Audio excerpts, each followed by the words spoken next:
Welcome to Spider-Verse Minute, the tri-weekly podcast where we watch Spider-Man Into the Spider-Verse 1 minute at a time. I'm Sean Slater. And I'm his sister Caroline.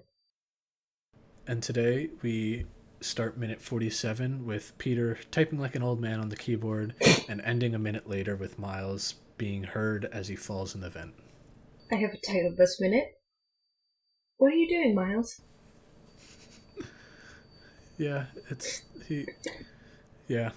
That is a question that comes up a couple of times. A few times. In this minute. Maybe once or twice. Yeah. Before we get to what Miles is doing, let's talk about what Peter's doing. Typing like an old man on a keyboard, have we already established that? Yeah, he types like an old man on the keyboard, does his quote-unquote hacking. He steals the bagel, and then once we get through what his plan is going to be, we get to him stretching. Peter, I'm glad he's stretching. Stretching is very important. It's crucial. It makes you feel good, and and the way he's stretching is just beautiful. And it was great. They were talking in the animators commentary how they were like, you would think like, oh, it's just stretching, like just throw a couple stretches up there, it'll be funny, but they actually spent some time trying to figure out like, oh, what would be a bunch of good like stretches to do, and then what would be the funniest order to like put them in. And like what would like it was not trivial to have him stretching here. I love the detail these people put into this movie.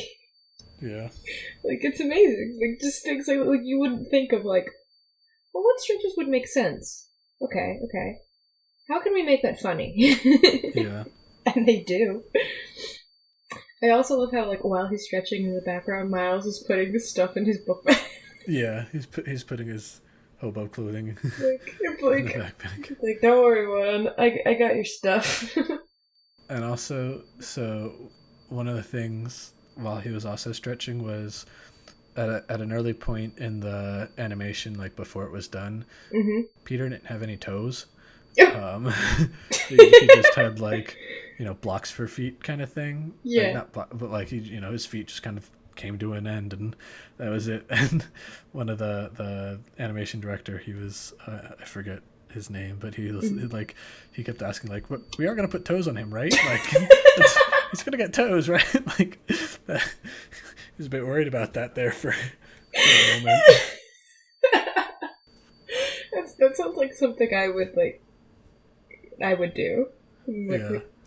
We're giving him toes at some point, right? The decision hasn't been made so he gets no toes? Like, he's getting toes, correct? Yeah. Then he goes swinging into Alchemax to get the job done. And they conveniently cut right when he gets to the end of the trees. Yeah, he does. Like, I noticed that too. I'm like, how does he get there?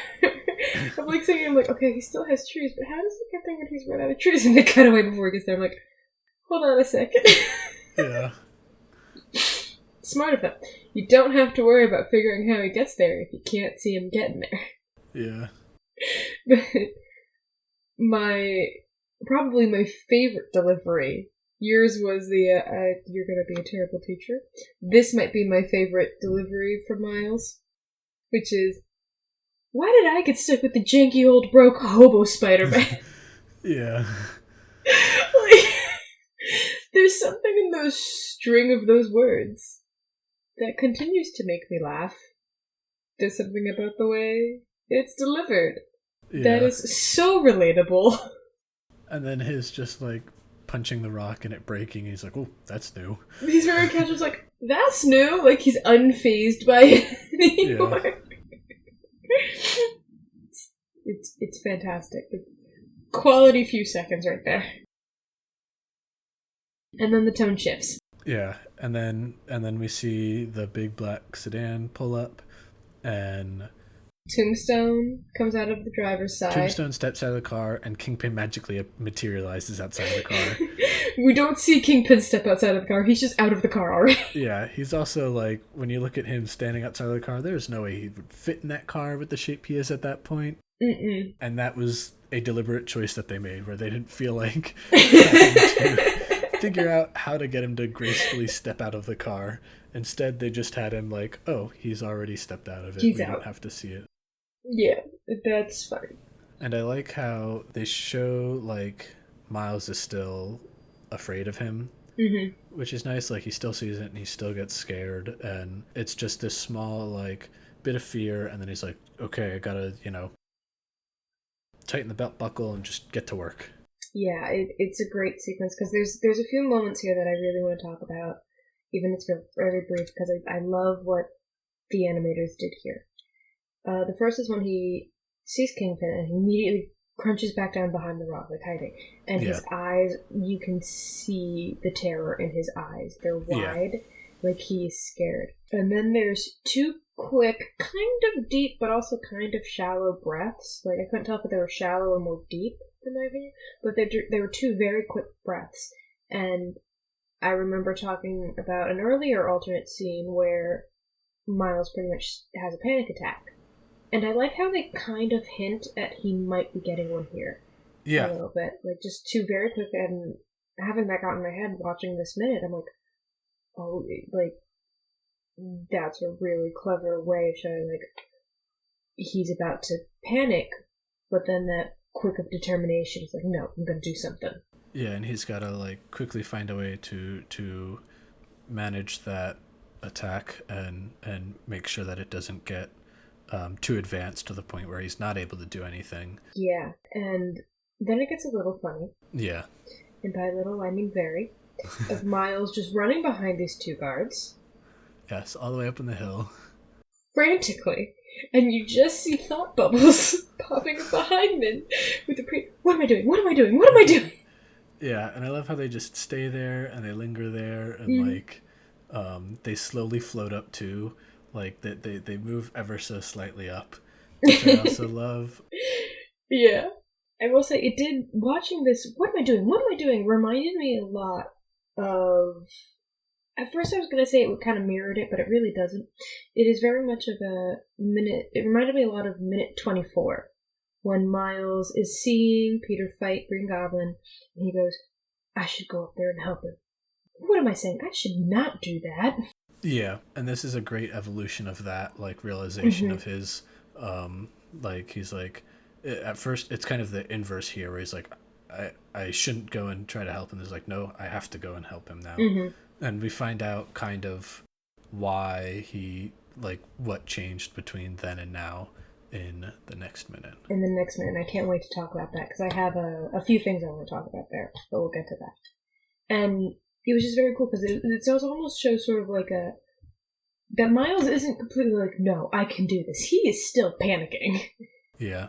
Like, I think it's very clever to show him, it's like, oh no, he isn't, like, he can't just do this now. No, he is still terrified out of his mind.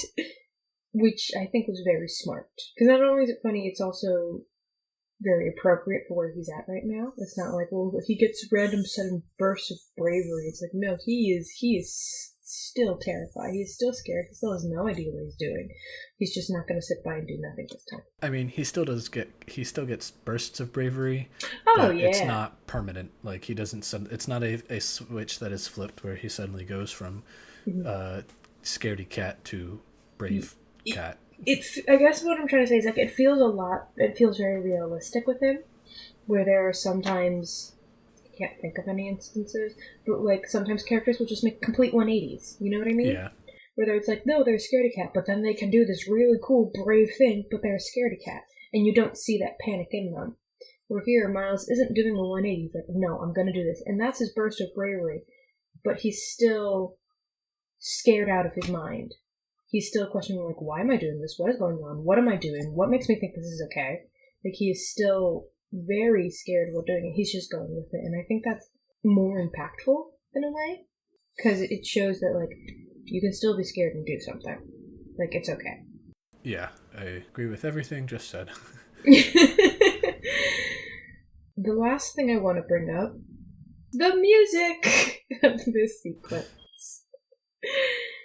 Such a good, ominous, and, I don't know if stressful is the right word, but, like, tense tone that they do with this music. It's awesome. Yeah, it's great that it's just this like one deep, long, drawn out sound kind of like it's almost hard to like call it music because it's just like one note being held for a long time, but yeah, it's definitely like it adds the intensity and it feels big and all encompassing like Kingpin does. Yeah, it. At first, I kind of compared it to the Prowler theme, but I'm like, it's not exactly that, but the ideas behind the music are very similar. Where Prowler is very much this like you're being hunted type of tense and Yeah. fear stricken you. This is very much of a like almost sneaky, like you don't want to get caught. Yeah, well, this one like the it's already there and it's Yeah, around you everywhere. yeah, like you know it's there, you can see it, and you just can't have it. It's almost like the difference between being under siege and being chased. Yes. Where Kingpin, like you're under siege because he's just surrounded you, Mm-hmm. and Prowler, it's like a rabbit being chased. But yeah, that is all I have for this minute. Do you have anything else to add? Just the one last small thing I wanted to bring up is as Miles falls down the air duct and lands. Mm-hmm. I really liked how they had Tombstone like turn around and look up at the vent because a lot of Mm-hmm. times like you'll see the heroes like crawling through the vents and the air ducts and just like nothing comes of it even if they make loud noises or whatnot, like oh the Yeah. bad guys never hear them in there, and it was kind of nice just to have this like noise and then like Tombstone takes a look over to see like something's up, but Yeah. not enough to like actually have him do something. Like I just heard something. What was that? Yeah. Because let's be real. Even if there wasn't something in that vent, you hear that noise, you're gonna stop and look for a second. Like what just happened?